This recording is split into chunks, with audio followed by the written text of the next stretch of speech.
Hey, good morning. It's Dr. James. I hope this message finds you happy and you're thriving and you're well. And you know what? Before I begin this message, I want to say thank you for your time and your energy. And thank you for hanging in there. This is just going to take a couple of minutes, but this message is so important. And I want to be totally transparent with you. I tend to do messages because I need to hear the message. And then, interesting enough, several other 100 people need to hear the message too. So I love that.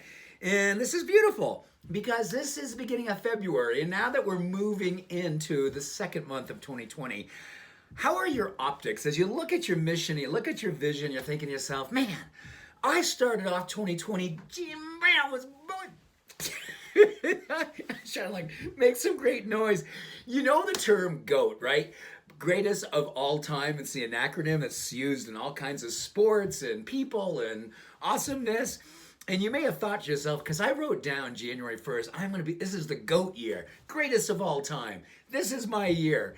And then I thought about something as I was getting ready to kind of move forward. It is a word that I learned over 30 years ago, my first trip to India. It was taught to me by His Holiness, the Dalai Lama. And this word is so good right now. As we're rolling into February, there is a word, it's called Arambhashura. Arambhashura. I believe it's a Hindu word, but basically what it means is all people tend to be heroes in the beginning. But whether or not we finish as a hero is up to whether or not our heart is connected with the mission at hand. We all tend to be heroes in the beginning, but whether or not we finish as heroes is all about whether or not our mission is connected to our heart. Arambhashura. Wow. So let us do one thing. Let us celebrate the idea that as we're moving into February, we can look back at January and go, okay, here's what isn't working. Here are some of the daily wins that have been working. And how can I realign with my integrity? Because here's what I do know. Practicing medicine, working with literally thousands of patients over nearly 3 decades, I learned one really cool thing and really one sobering thing as I work with a lot of older people, beautiful wisdom keepers, people in their 80s and 90s who taught me about if they could have done it over again. If they could have done it over again, a relationship they had with a loved one of their kids, a spouse, a friend, but more than anything else, it's the relationship they have with themselves.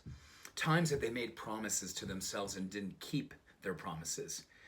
And I'll never forget one time I was with this beautiful, beautiful woman who was going into, I think it was her 96th year. And I'd had the opportunity to work with her for a decade. And she had said to me, the most important relationship that I have missed out on is the relationship I had one time in my life with my dreams. The dream of who I wanted to be, the dream of who I knew I could be, but I didn't allow myself to be. And there was such a heaviness. You know, she had a beautiful life. I mean, she's been on the planet for over 90 years. But she absolutely knew that she did not do all that she came here to do. And she knew that if this was one thing that she was going to regret most, it was the fact that she did not give herself permission to live up to the expectation, the alignment, the integrity, and the character that God had planted inside of her. Those are her words. That God had planted inside of her. You have something planted inside of you.